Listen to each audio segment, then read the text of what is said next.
예수님의 이름으로 기도하옵나이다. 아멘. 오늘은 올해의 마지막 주일입니다. 마지막이라는 말에는 특별한 의미가 있습니다. 알퐁스도대 마지막 수업이라는 단편 소설이 있고, 또 마지막 입세라는 작품도 있고, 마지막 연주, 마지막 황제, 아무튼 마지막이라는 말에는 특별한 의미가 담겨 있음을 알고 있습니다. 오늘은 단지 올해의 마지막 주일일 뿐이지만 우리 인생도 언젠가는 마지막 날이 찾아올 겁니다.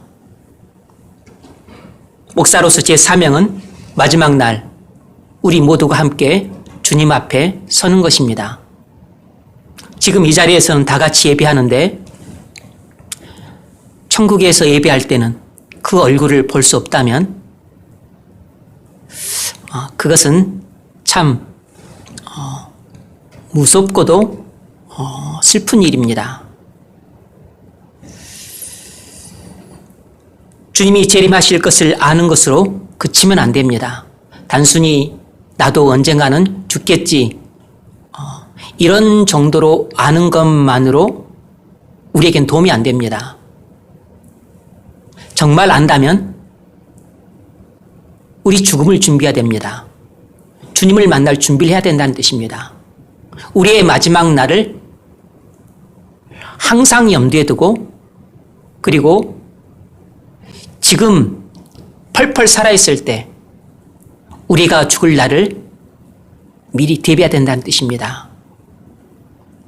많은 사람들이 평상시에는 무엇이 중요한지 못 깨닫다가 죽음이 임박했을 때 비로소 그때서야 무엇이 중요한지를 깨닫는 경우가 많습니다. 그러나 그때는 이미 너무 늦습니다. 여러분이 유언장을 쓴다면 지금 뭐라고 쓰겠습니까? 한 번도 그런 생각을 안 해봤을 겁니다.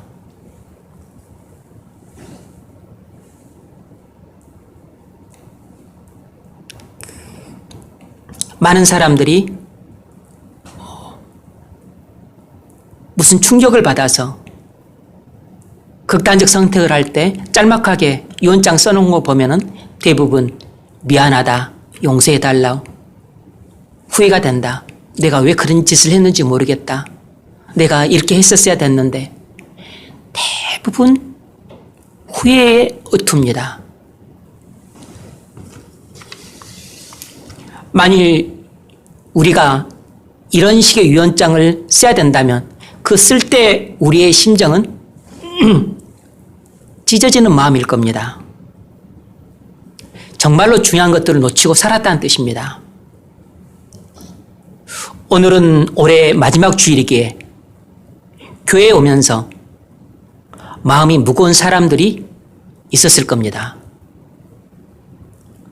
뭔가 생각을 하는 사람이라면, 아무 생각도 안 하고 온 사람이라면 무거운 마음도 없었을 수 있어요. 한 해를 잘못 살았다고 생각하는 사람들은 특히 마음이 무겁고 우울했을 겁니다. 이런 사람들일수록 마음속에 걱정되는 일들이 많습니다. 그러나 여러분이 죽을 때 생각나지 않은 일들이라면 그런 일들은 지금 아무리 중요하게 보여도 사실상 중요한 일들이 아니라는 뜻입니다. 죽을 때 생각나는 일들이 정말 중요한 일들인 것입니다. 인덕션을 LG 말고 지멘스를 살 걸 그랬어. 그때 그런 후회 하겠습니까? 그 영화를 봤어야 되는데 못 보고 가다니 통탄스럽구나. 이렇게 후회할 사람이 어디 있어요?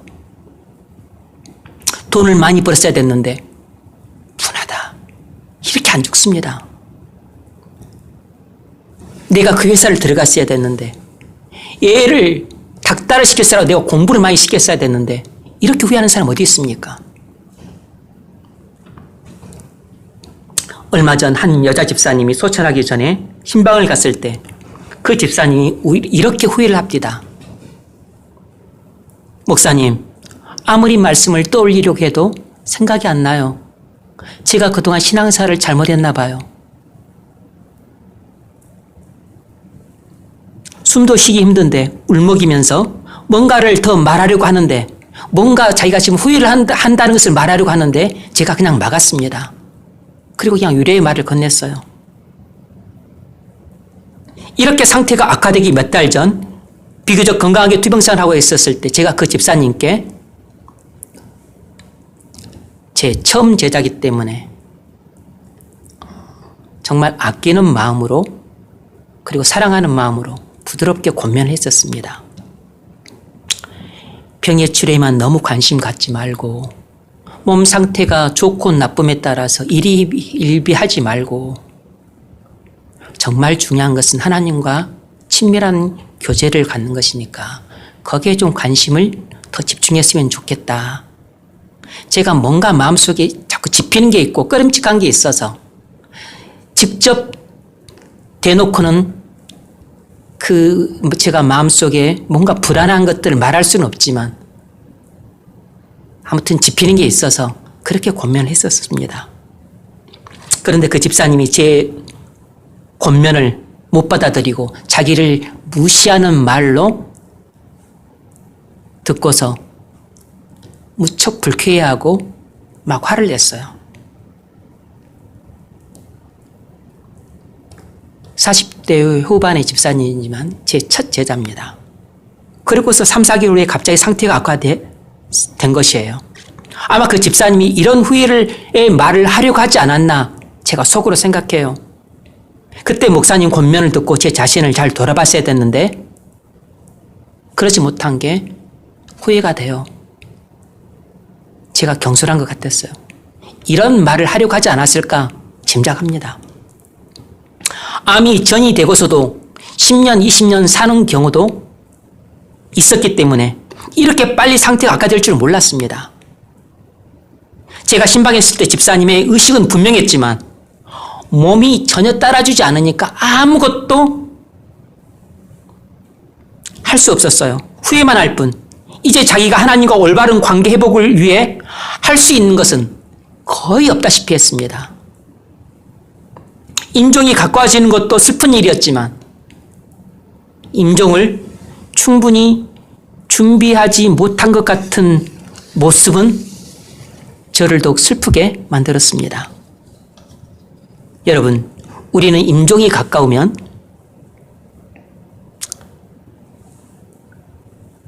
그때 신앙생활을 열심히 했어야 됐는데 왜 안 했을까? 반드시 이런 후회합니다. 그때 목사님 말씀을 내가 귀담아 드렸어야 됐는데 이런 후회 반드시 합니다. 젊었을 때 성경을 열심히 읽을 걸, 기도를 열심히 했었어야 되는데 왜 안 했을까? 그때 목사님이 목숨을 걸고 기도를 해야 된다 이렇게 말씀했었을 때 한 일주일간, 한 달간 그렇게 왜 새털처럼 많은 날들 가운데서 내가 그 일주일 한 달을 내가 기도를 목숨을 걸고 뭐 안 했을까? 왜 그때 내가 뺀질뺀질했을까? 이런 후회 반드시 해요.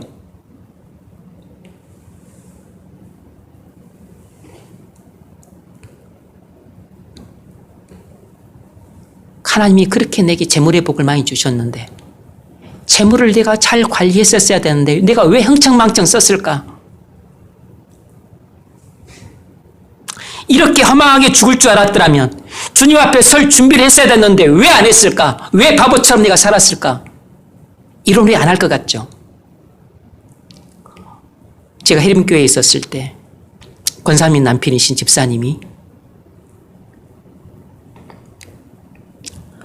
간암 말기에 발견이 되어서 수술을 하고 중환자실에 입원했었을 때 신방을 가졌습니다. 그때 마지막이 될지도 모른다는 생각에 제가 마지막으로 복음을 전하고 그리고 예수님을 영접할 수 있도록 기도를 해드렸습니다. 예수님이 하나님의 아들이시오 구주이심을 믿습니까? 네.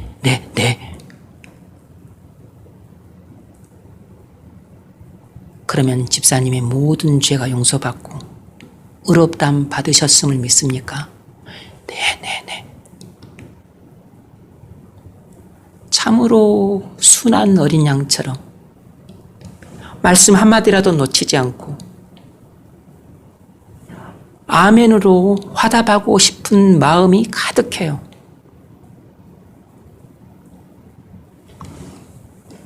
그분의 연세가 70세가 좀 넘었었을 때였는데 교회 바로 옆에 사셨어요. 주일 오전 예배 딱 한 번 나오셨습니다. 그렇게 새털처럼 많은 날들 가운데 교회에 몇 발자국만 나오면 교회니까 얼마든지 와서 자유롭게 예배하고 기도하고 신앙생활 열심히 할 수 있었는데 다 흘려보내고 그때서야 그렇게 자신의 지난 날을 후회하고 계셨던 것이에요.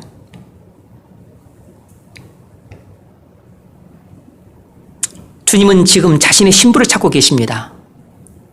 그것을 마태복음 25장에서 열처녀 비유를 통해 말씀하고 계세요. 유대는 결혼식을 밤에 치릅니다. 신랑이 신부의 집에 와야 결혼식이 진행되는데 길이 너무 멀면 신랑이 신부 집에 밤늦게 오는 경우가 더러 있었습니다. 열처녀가 등을 준비해서 불을 켜고 신랑 오기를 기다리고 있었는데 신랑이 더디 오므로 기다리다 지쳐서 다들 졸았습니다. 그런데 갑자기 신랑이 도착했어요. 그때 슬기로운 다섯 처녀는 이런 상황을 벌어질 것을 알고 꺼져가는 등에 준비한 기름을 넣고 서둘러서 도착한 신랑을 맞이하러 나가서 신랑과 함께 혼인잔치에 들어갔습니다.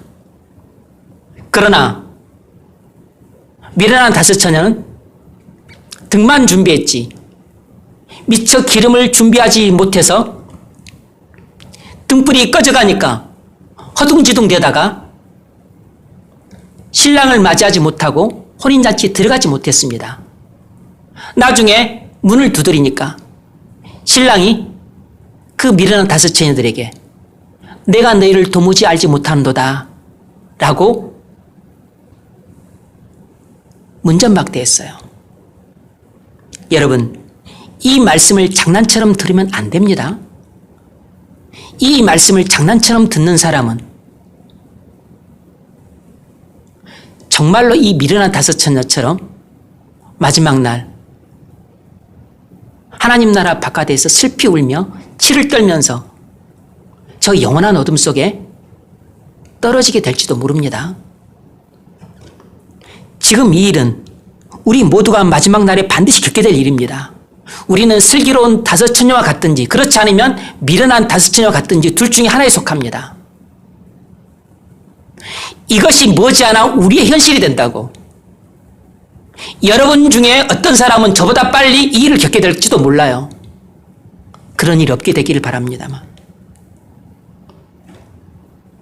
이 문제는 우리 인생에서 가장 중대하고 가장 심각하고 그리고 가장 시급한 일이에요. 그러므로 오늘 우리가 이 살펴볼 말씀은 대단히 중요한 말씀입니다. 예수님은 자신이 다시 오실 때 사람들이 자신을 맞이할 준비를 전혀 하지 않은 채 살고 있을 것이라고 말씀하셨어요. 누가복음 17장 26절로 30절을 보면 노아의 때에 된 것과 같이 인자의 때에도 그러하리라. 그러니까 노아의 때의 상황이나 주님이 재림하실 때의 상황이나 똑같을 것이라는 것입니다. 노아의 때 상황이 어땠죠? 노아가 방주에 들어가던 날까지 사람들이 먹고 마시고 장가들고 시집가더니 홍수가 나서 그들을 다 멸망시켰으며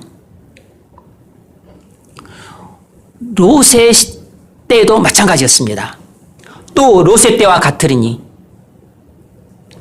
사람들이 먹고 마시고 사고 팔고 심고 집을 짓더니 롯이 소돔에서 나가던 날에 하늘에서부터 불과 유황이 비오듯 하여 그들을 멸망시켰느니라.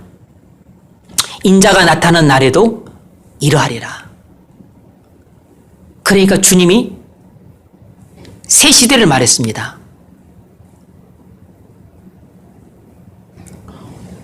노아 시대 홍수로 심판하던 날과 내도 사람들이 심판이 올 줄 전혀 모르고 준비하지 않고 살았다는 겁니다. 그런데 롯의 시대에도 불과 유황의 심판이 내리지기 일보 직전임에도 불구하고 사람들은 심판이 올 줄 전혀 모르고 준비하지 않고 살더라는 것입니다. 마찬가지로 주님 재림하셔서 마지막 최후의 심판 날에도 사람들은 이처럼 자신들에게 심판이 임할 줄 꿈에도 생각 못하고 이렇게 흥청망청 세상에서 영원히 살 것처럼 살다가 다 멸망당한다는 것입니다. 지금 세상에는 온갖 흉악한 죄들이 많습니다. 그러나 예수님은 세상에 죄악이 많은 것을 염려하지 않으셨어요. 예수님이 염려하신 것은 우리가 주님 재림을 잊은 채 이 땅에서 먹고 마시고 학교 가고 직장 가고 집 사고 차 사고 시집 가고 장가 가고 애 낳고 교육시키면서 마치 우리가 이렇게 살려고 태어난 것처럼 태평하게 사는 것을 염려하셨습니다. 무슨 말이죠? 우리가 주님 재림에 관심이 없어서 아무 준비도 하지 않은 채 사는 것을 염려하셨다는 뜻입니다. 주님을 믿지 않는 세상은 당연히 노아의 때나 롯의 때처럼 마지막 날을 전혀 준비하지 않고 살아갑니다. 왜냐하면 주님 재림을 믿지 않으니까 당연히 준비도 안 하죠. 그런데 말입니다. 믿는다는 우리도 주님 앞에 설 때를 전혀 준비하지 않고 살고 있다는 것이에요. 항상 먹고 마시는 문제나 걱정하고 학교나 직장 문제나 걱정하고 시집가고 장가가는 문제나 걱정하고 애 낳고 교육시키는 문제나 걱정하고 건강 문제나 노후 문제나 걱정하면서 사는 것을 주님은 걱정하신 것입니다. 오늘날 우리가 범하기 쉬운 죄는 흉악한 죄가 아니라 자신의 마지막 날을 잊고 세상에 푹 빠져서 세상 살이에만 관심을 갖고 사는 것이에요. 그런데 우린 이것을 별로 심각한 죄라 여기지 않고 있습니다. 바로 이 점을 주님이 가장 염려하셨어요. 왜 우리에게 이런 일이 일어나죠? 그것은 우리가 육안으로 이 세상만을 바라보고 영안으로 저 하늘나라를 바라보지 못하고 있기 때문입니다. 그래서 맨날 지금 이 땅에서 필요한 일들만 준비하며 살고 주님 만날 마지막 날을 준비하지 않고 사는 것입니다. 그건 우리의 마음이 하늘에서의 영원한 삶보다 이 땅에서의 잠깐의 삶에 더 기울어져 있기 때문이에요. 그래서 믿지 않는 사람들은 말할 것도 없거든요. 교회를 다니는 사람들 중에도 태반이 자신의 마지막 날을 염두에 두고 준비하며 살기보다는 이 땅에서 먹고 마시고 입고 잠자고 그리고 애 낳고 교육시키고 시집 가고 장가 가고 학교 보내고 직장 가고 이런 문제에만 몰두해서 살아가고 있는 것입니다. 물론 우리가 당연히 학교 가야 되고 직장 가야 되고 그리고 시집도 가고 장가도 가고 애도 낳고 교육시키고 다 해야죠. 하지 말라는 게 아닙니다. 그런데 이런 문제에만 관심을 집중하고 이런 문제에만 고민을 하고 이런 문제에 과도하게 몰입되어서 정말 이것보다 훨씬 더 중요한 자신의 마지막 날은 생각하지 않고 주님 만날 준비는 제대로 하지도 않은 채 이 땅에서의 사는 것 문제에만 너무 몰입되어서 사는 것이 잘못됐다는 뜻이에요.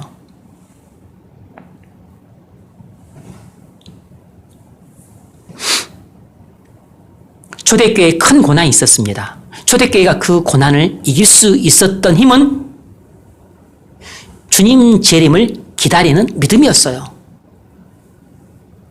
주님 재림 신앙으로 큰 고난, 큰 핍박, 그리고 사람의 힘으로는 감당할 수 없는 그 엄청난 시련과 역경과 그리고 위험들을 이겨낼 수 있었습니다.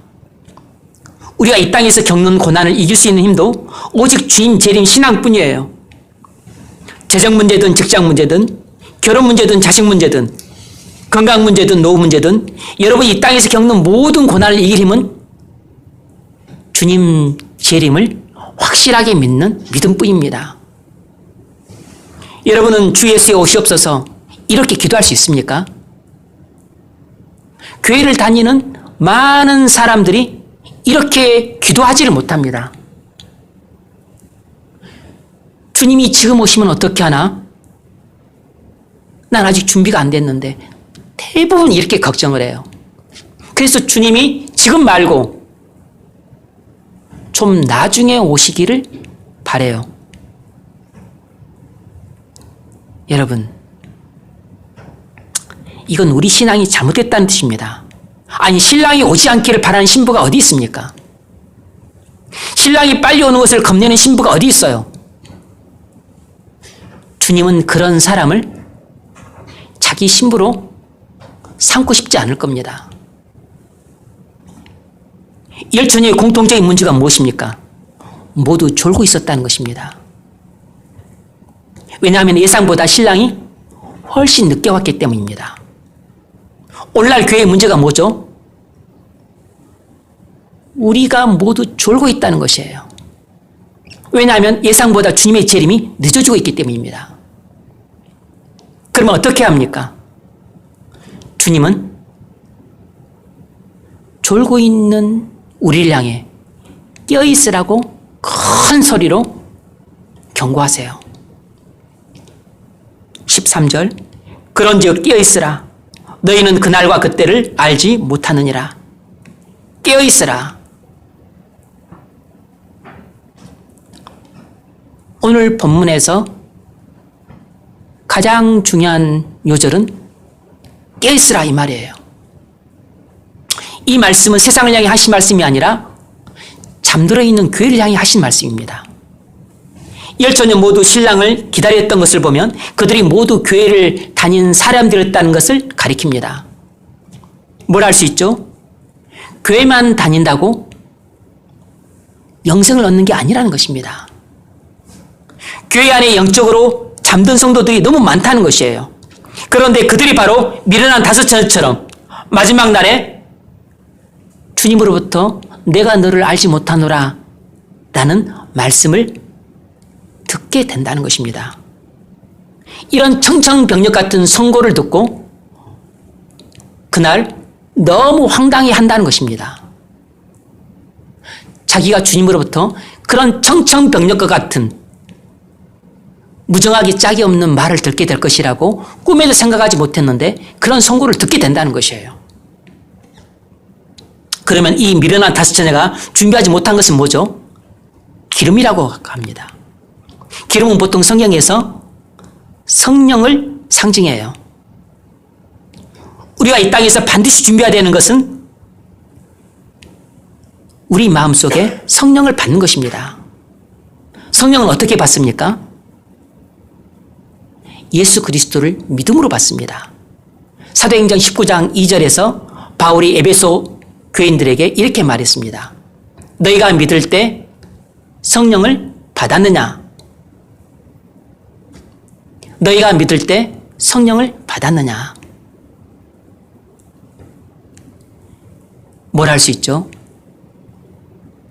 우리는 예수 그리스도를 믿을 때 성령을 받는다는 것입니다. 여러분, 아직 성령을 받지 못했다면 올해가 가기 전에 꼭 받으십시오. 어떻게 받죠? 예수님이 하나님의 아들 그리스도이심을 십자가를 바라보고 믿으십시오. 그러면 성령을 받습니다. 그런 믿는 은혜를 받고자 한다면 구하십시오. 누가복음 11장 9절에서 주님이 친히 이렇게 약속하셨어요. 구하라. 그러면 너에게 주실 것이요. 찾으라. 그러면 찾아낼 것이요. 문을 두드리라. 그러면 너에게 열릴 것이니. 구하는 이마다 받을 것이요. 찾는 이는 찾아낼 것이요. 두드리는 이에겐 열릴 것이니. 너희 중에 아버지 된 자로서 누가 아들이 생선을 달라는데 생선 대신에 뱀을 주며 알을 달라는데 정갈을 주겠느냐. 너희가 악할지라도 좋은 것을 자식에게 줄 줄 알거든. 하물며 너희 하늘 아버지께서 구하는 자에게 성령을 주시지 않겠느냐. 예수님이 친히 하신 이 약속을 믿으십시오. 그러면 성령을 받을 것입니다. 여러분, 올해 5일 남았습니다. 성령을 받을 수 있는 마지막 기회예요. 이 마지막 기회를 놓치지 마십시오. 그동안 제가 몇 차례 2주 남았다, 10일 남았다 말씀드려도 대부분이 꿈쩍도 안 합니다.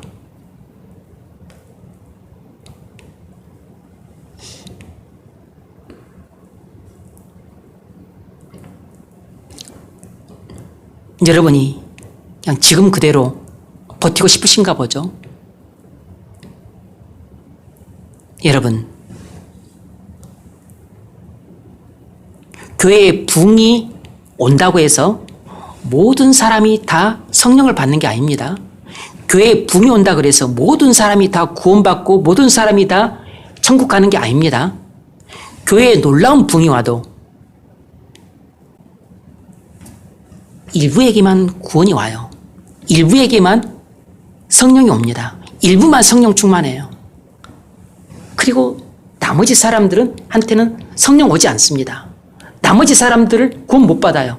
나머지 사람들 그대로 가는 것입니다. 교회에 성령이 부어지고 구원이 온다 그래서 부흥이 온다 그래서 모두가 다 구원받는 게 아니에요. 모두가 다 한 사람 예외 없이 다 성령을 받는 게 아닙니다. 믿음대로 구원을 받는 것입니다. 믿음대로 성령을 받는 것이에요. 착각하지 마십시오.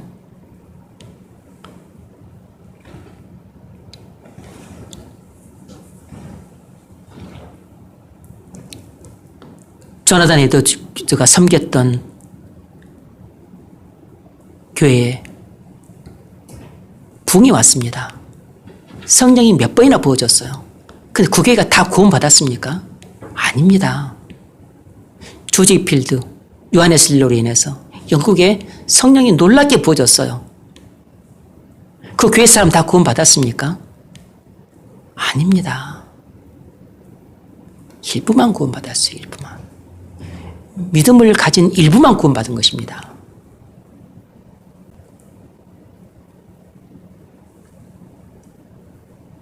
아무것도 구하지 않고 내년을 맞게 되면 아무런 기대도 없이 여러분은 새해를 불안 속에서 맞게 될 겁니다. 그러나 믿음으로 구했지만 받지 못할 수 있습니다. 하지만 이런 사람들은 새해를 맞을 때 믿음이 있기 때문에 소망 가운데 맞을 수 있습니다. 왜냐하면 소망은 믿음에서 오기 때문입니다. 그러나 아예 구하지도 않은 채 정신없이 바쁘기만 보내고 영적으로 게으르게 새해를 맞이한 사람들은 아무 소망도 없이 새해를 맞게 될 겁니다.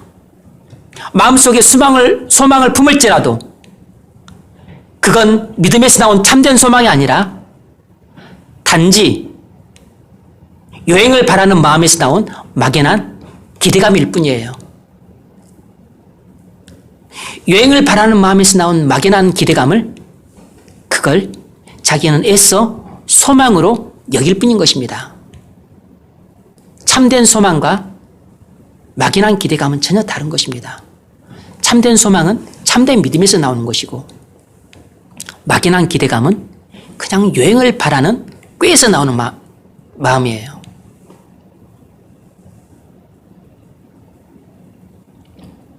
참된 소망은 참된 믿음에서 나오는 것입니다. 하늘나라가 열리는 내년을 맞이하려면 올해 땀을 흘리며 준비해야 됩니다. 내년을 소망 가운데 맞이하려면 올해 남은 5일을 믿음으로 보내야 됩니다. 남은 5일 동안 성령을 받으십시오. 올해 마지막 기회입니다. 그러면 새해엔 주님과 동의하는 삶을 살 수 있습니다. 그럼 성령을 받은 사람은 아무 준비할 것이 없습니까? 아닙니다. 성령을 받은 것만으로 충분하지 않습니다.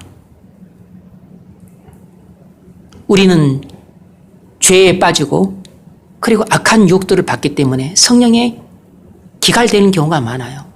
성령이 기갈되면 성령 받지 못한 사람처럼 무기력하게 삽니다.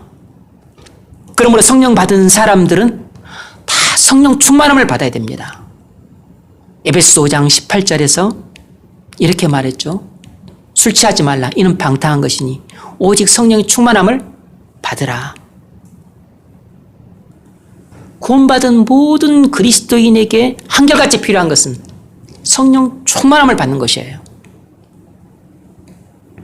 그래야 성령의 인도를 따라 살 수 있기 때문입니다. 그리스도인 된 것만으로 충분한 게 아니에요. 성령의 인도를 따라 살지 못하고 성령의 음성을 듣지 못하고 성령과 동의하는 삶을 살지 못하는 그리스도인은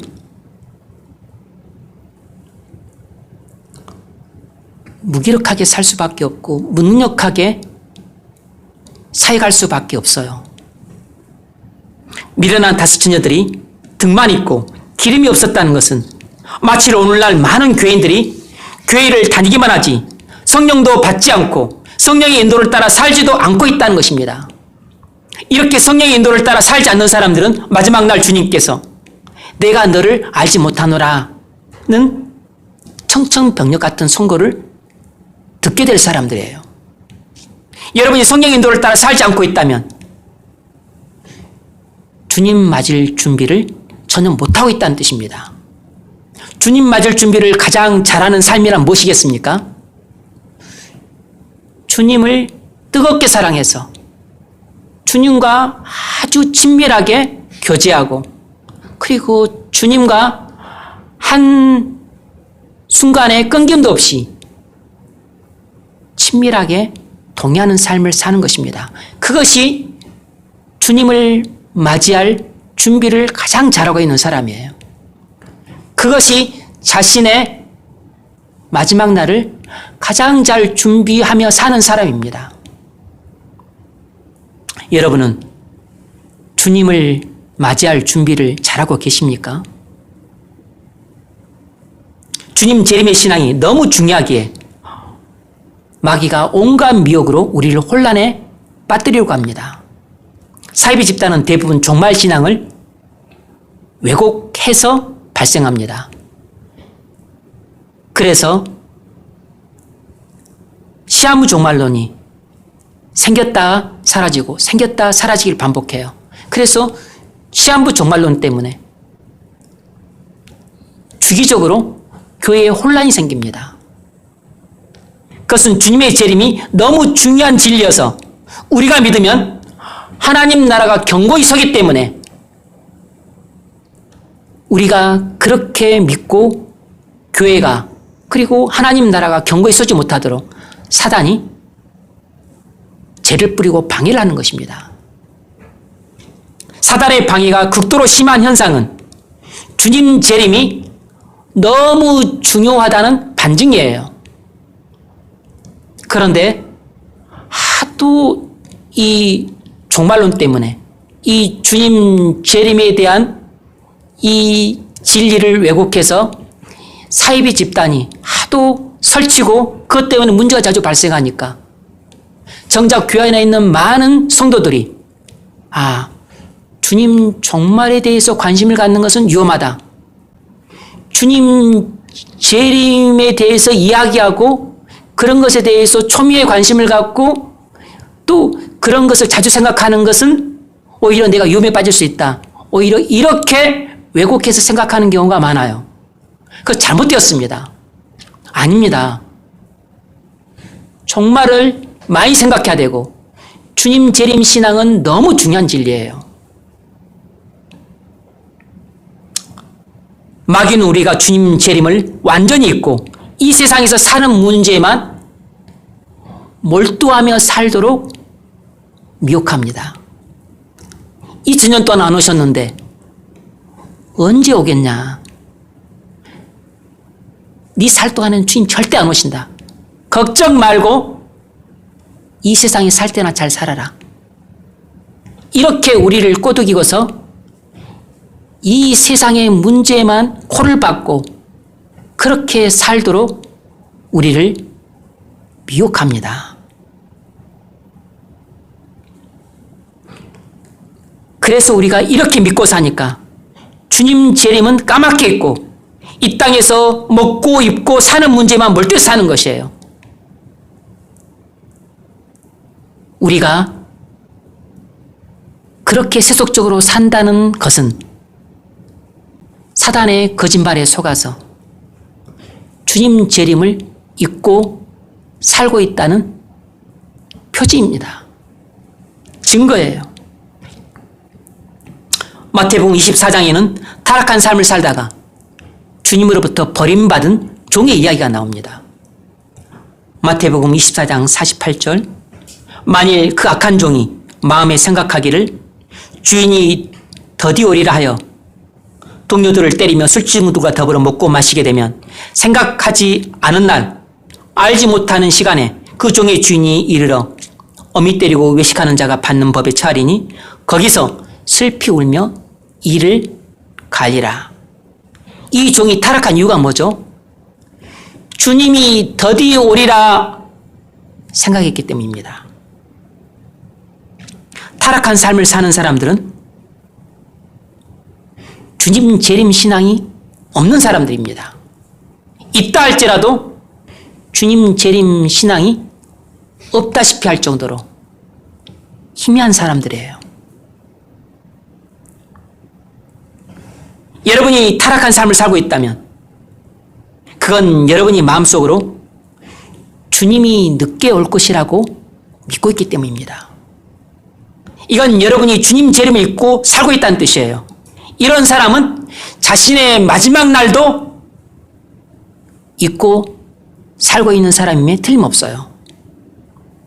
여러분이 성령 충만하여 성령의 인도를 따라 살고 있다면 여러분은 주님 재림에 깊은 관심을 갖고 살고 있는 사람입니다.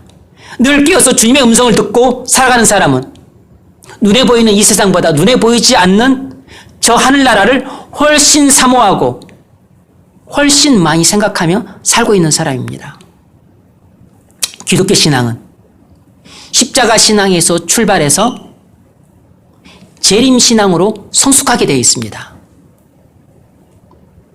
우리가 구원받아도 재림 신앙이 희미할 수 있는데 그건 우리 신앙이 그만큼 미숙하다는 표지예요. 성숙한 성도에게서는 한 사람 예외 없이 분명하고도 확고한 재림 신앙을 발견할 수 있습니다. 우리는 예수 십자가를 믿어야 구원을 받습니다. 그러니까 모든 구원받은 그리스도인에게서는 예수 십자가 신앙을 발견할 수 있는데 모든 그리스도인에게서 다 재림 신앙을 확고하고 분명하게 발견할 수 있는 건 아니에요. 안 믿는 것은 아니지만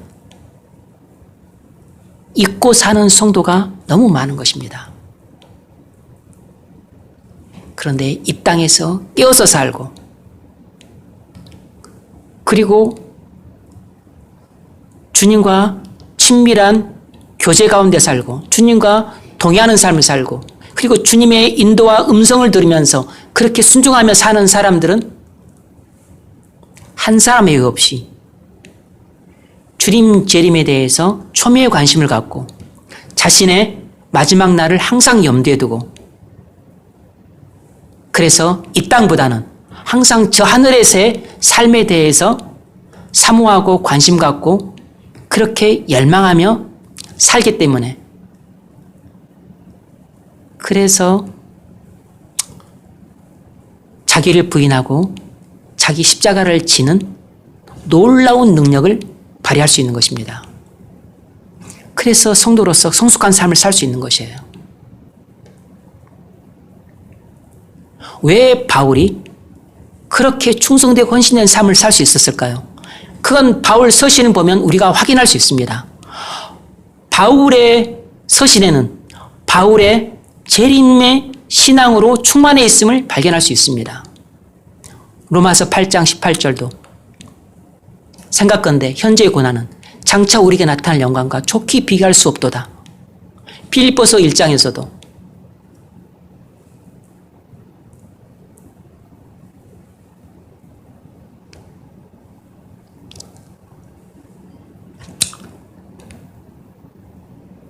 내가 죽는 것도 유익하니 내 몸에서 그리스도께서 존귀하게 되게 하려 하심이라. 고린도후서에서도 우리의 돌아보는 것은 보이는 것이 아니요 보이지 않는 것이니 보이는 것은 잠깐이요 보이지 않는 것은 영원함이라.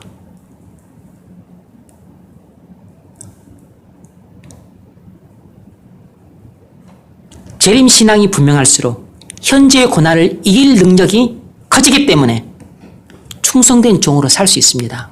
그러나 재림신앙이 약하면 아무리 우리가 기를 쓰고 용을 빼도 이 땅에서 충성된 삶을 살기가 어려워요.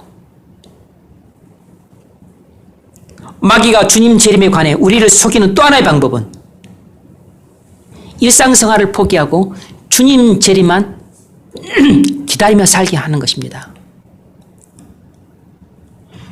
주님이 곧 오시는데 뭐하러 학교 다니냐? 뭐하러 직장 다니냐? 뭐하러 돈을 모이냐? 함께 모여서 예배하고 기도하다가 주님을 맞이하자. 주님 재림에 관해 이렇게 가르치는 집단은 전부 사이비 집단입니다. 엘리야 선교원이 그랬고 그리고 이장님 일파가 그랬습니다. 미국에서는 다윗 일파라고 주장했던 무리들이 그렇게 살다가 끝내 정부에 대항하고 하다가 그들이 다 자살하는 길을 택했어요.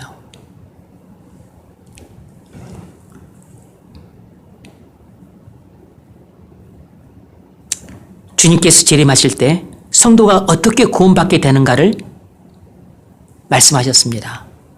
누가복음 17장 35절 두 여자가 함께 맷돌을 갈고 있음에 하나는 데려감을 얻고 하나는 버려둠을 당할 것이니라. 무슨 말입니까? 주님 재림 때 성도는 일상생활을 열심히 하다가 들림을 받는다는 것입니다. 여러분, 우리는 일상생활을 열심히 하는 중에 영광스러운 구원을 받게 됩니다. 재림신앙은 현실을 도피하는 것이 아니라 더 신실하게 사는 것이에요. 재림신앙은 우리의 모든 삶에서 주님과 동행하며 사는 것입니다. 주님 재림에 무관심하며 사는 것도 아니고 아무 일도 안 하고 주님 재림만을 넉넉히 기다리는 것도 아니고 주님 재림을 사모하면서 일상생활에서 더 충실하게 사는 것입니다. 우리가 주님 재림을 사모하며 살게 되면 어떤 일이 생길까요?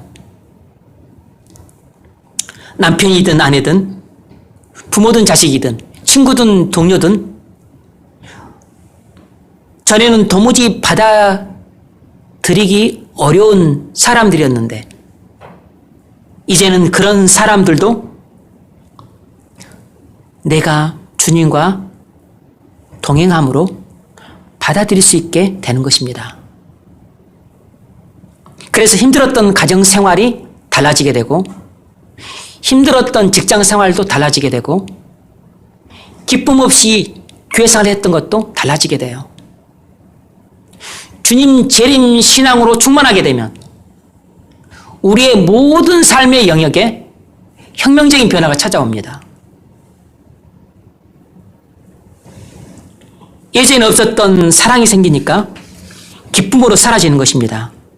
주님과 동행함으로 죽을 때가 돼서도 죽음을 무서워하지 않게 되니까 마음에 평안이 찾아오게 되고 그래서 주님 만날 소망을 품고 임종을 기다릴 수 있는 것입니다. 부산에서 실제로 일어났던 일이에요. 어떤 교회 담임 목사님께서 간암으로 투병 중이셨기 때문에 주일 예배만 설교하셨습니다. 그런데 놀랍게도 교회가 나날이 크게 부흥이 되었어요. 매 주일 임종이 가까운 목사님의 설교를 들으며 교회가 눈물바다가 된 것입니다. 주일마다 목사님 설교는 마지막 유언과 같은 설교였습니다. 주라, 주는 자가 받는 자보다 복이 있다. 그동안 움켜쥐는 삶을 사셨습니까? 최소만 남기고 다 주십시오. 그러면 성도들이 움켜쥐는 삶을 살았던 것을 애통해 했습니다. 용서하십시오. 사랑하십시오. 화해하십시오. 천국에서 그렇게 만날 것입니까? 우리가 원수를 맺고 살 이유가 없습니다. 이렇게 설교하면 성도들이 자기 가슴을 쳤습니다. 주님 주신 사명 위에 죽도록 충성하십시오. 아무것도 아닌 것을 위해서는 그렇게 목숨 걸고 어디로 가면서 주님이 맡기신 사명을 위해서는 한 것이라고는 아무것도 없이 어떻게 주님을 변료가십니까? 성도들이 다 꼬꾸라졌습니다. 성도들이 이런 설교를 들으며 매주 통해 자복하는 회개를 하니까 교회가 전혀 뜻밖의 상황에서 예기치 않는 놀라운 부흥이 일어난 것이에요. 부흥은 항상 우리가 예기치 못한 상황에서 발생합니다. 부흥은 항상 언제 그것이 찾아올지 우리가 예측할 수가 없어요. 부흥의 때와 방법은 하나님이 정하시는 것입니다. 여러분, 주님을 맞을 준비를 하고 계십니까? 여러분의 마지막 날을 준비하고 계십니까? 아멘하고 대답할 수 없다면 남은 5일이 마지막 기회입니다. 만일 지금 죄의 즐거움에 빠져 살고 있다면 회개하셔야 됩니다. 세상이 주는 향락에 빠져 살고 있다면 돌이켜야 합니다. 먹는 것으로, 입는 것으로, 노는 것으로, 물건 사는 것으로, 눈으로 보는 것으로, 여러분 마음과 몸을 즐겁게 하는 것으로 인생의 낙을 삼고 있다면 반드시 통해 자복하셔야 됩니다. 우리는 지금 사는 모습으로 주님을 맞이하게 됩니다. 우리가 주님을 맞이할 때 흐트러졌던 옷매무새 단정히 하고, 그리고 안 읽던 성경도 좀 읽고, 안 하던 기도도 좀 하고, 맨날 뺀질거리다가 이제는 조금 주님 앞에 좀 신실하고, 이제는 세상 일을 좀 관심 덜 갖고, 이제 하나님 일에 관심 갖고, 그렇게 주님 맞을 준비가 다 된 상태에서 주님을 맞이할 수가 없어요. 왜냐하면 주님이 언제 오실지는 예측 불가능하지만 주님이 오실 때를 성경이 기록한 것을 보면 항상 우리가 예상하지 못한 때 찾아오세요. 주님은 항상 우리가 생각하는 것보다 늦게 오시는데, 문제는 예기치 않은 때 갑자기 온다는 것입니다. 그러니까 주님이 오실 것을 우리가 대비하고 있다가 주님을 맞이할 수가 없어요. 그냥 평상시 살아가는 모습으로 살다가 주님을 맞게 되는 것입니다.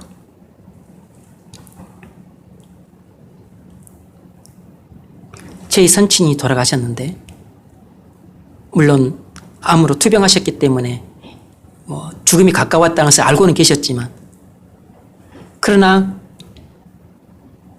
그렇게 당신이 생각할 때 내가 언제쯤 내가 눈을 감겠구나 하는 것을 본인이 아실 줄 알았을 텐데 모르셨어요. 새벽에 돌아가셨는데 그 전날까지 의식이 또렷하셨어요. 제가 항상 그때 아르바이트를 하고 있었었는데, 아르바이트 끝나면 병원에 들렸다가 아버지 뵙고 집으로 왔었는데, 그날은 병원을 안 들렸어요. 친구들하고 당구 치느라고. 그런데 그 다음날 새벽에 돌아가셨어요.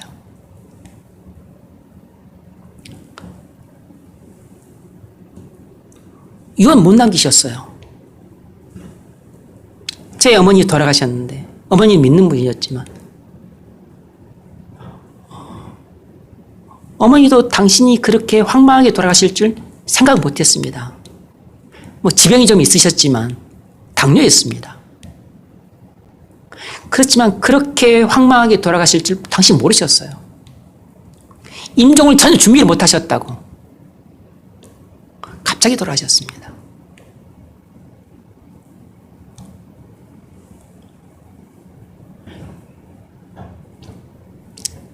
앞서 말씀드린 그 집사님도 죽음이 가까웠다는 것은 본인도 알고 있었지만 그렇게 갑자기 죽을 줄 본인도 몰랐습니다. 가족도 몰랐어요. 유언 한마디 못 남겼습니다. 여러분, 우리도 죽을 때 우리가 죽을 때가 가까웠다는 것을 알아도 그렇게 빨리 죽을 줄 모릅니다. 그러니까 대부분 유언을 못 남겨요.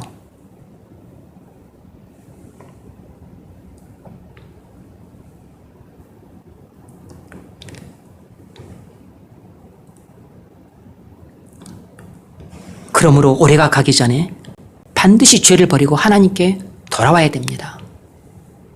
열심히 살고 있다고 해도 올바르게 사는 것이 아닐 수 있어요. 가정을 위해, 직장을 위해 열심히 살지만 하나님과의 관계가 엉망으로 사는 사람은 미련한 다섯처럼 사는 사람입니다. 그런 사람은 지금은 신나게 살아도 임종 때 반드시 후회하게 됩니다. 말씀을 맺겠습니다. 마지막 날 저는 여러분과 함께 주님 앞에 서게 되기를 바랍니다. 그것이 저의 가장 큰 소망 가운데 하나예요. 한 사람도 제외되지 않기를 진심으로 바랍니다. 교회 다녀도 예배만 드리는 껍데기 같은 신앙생활을 올해 안에 청산해야 됩니다. 교회 밖에서는 불신자처럼 사는 위선적인 신앙생활을 올해 안에 청산하셔야 돼요. 이것이 미련한 다섯처녀의 신앙생활이었습니다. 미련한 다섯처녀처럼 살았던 우리의 지난날의 신앙생활을 이제는 청산할 때가 되었습니다. 올해 성령을 받으셔야 됩니다. 마지막 기회예요. 올해 성령 충만함을 받으셔야 돼요. 목숨을 걸고 구하고 찾고 부르짖어야 됩니다. 5일 남았습니다. 예수님이 친히 하신 약속을 믿음으로 나아가십시오. 구하십시오. 찾으세요. 문을 두드리십시오. 주님이 친히 하신 약속이니까 하나님이신 주님이 반드시 그 약속을 지키십니다. 사람은 약속을 못 지켜도 주님은 약속을 지키세요. 5일간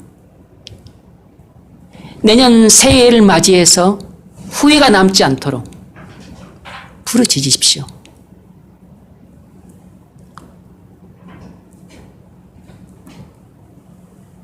제가 몇 차례 간곡하게 말씀드려도 여러분들이 꿈쩍도 하지 않는데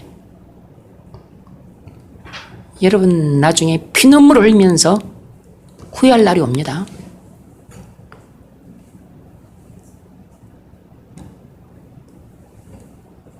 여러분 임종이 가까우면 그때는 준비 못합니다.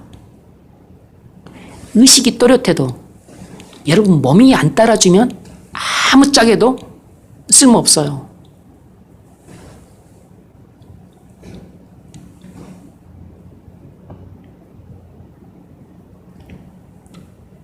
그래서 새해에는 올해와 다른 새로운 삶을 사시기 바랍니다. 날마다 주님과 동행하는 삶을 살아야 되지 않겠습니까? 우리도 그 신앙생활이 얼마나 즐겁고 기쁘고 복된지 여러분 말로만 듣면 되겠습니까? 내가 이제 눈으로 봐야 되잖아요. 아니, 그것을 다른 사람이 먹어보고 맛있다는 말만 들으면 되겠습니까? 내가 맛보고 알아야 되잖아요. 다른 사람이 체험하고서 좋다는 간증만 들으면 되겠습니까? 내가 체험해야 되잖아요. 여러분이 주님과 동행하는 것을 피부로 느끼고 눈으로 보고 귀로 들으며 사시길 바랍니다. 이것이 이 땅에서 천국을 누리는 기쁨이에요. 이것이 이 땅에서 가장 복된 삶입니다. 그럼 우리 삶에 형편이 어떨지라도 상관없이 우리의 심령에서 기쁨의 샘이 차고 넘쳐를 겁니다. 언젠가 우리에게 마지막 날이 찾아옵니다. 그땐 우리 모두 사랑하는 주님을 뵙게 될 것입니다. 그날 우리가 지혜로운 다섯째에 속한 사람인지 미련한 다섯째에 속한 사람인지 판가름 나게 될 겁니다. 그날 우리가 영원한 삶을 천국에서 보낼 것인지 지옥에서 보낼 것인지 그날 판가름 나게 될 겁니다.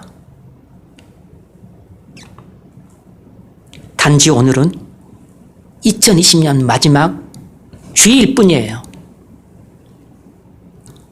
언젠가는 여러분에게 마지막 날이 도적같이 찾아옵니다.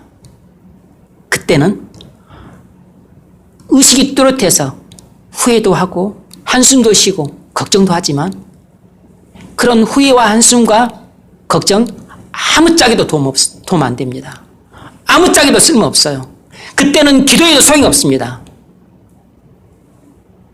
그때는 성경을 읽어도 소용이 없어요. 그때는 설교를 들어도 소용이 없습니다.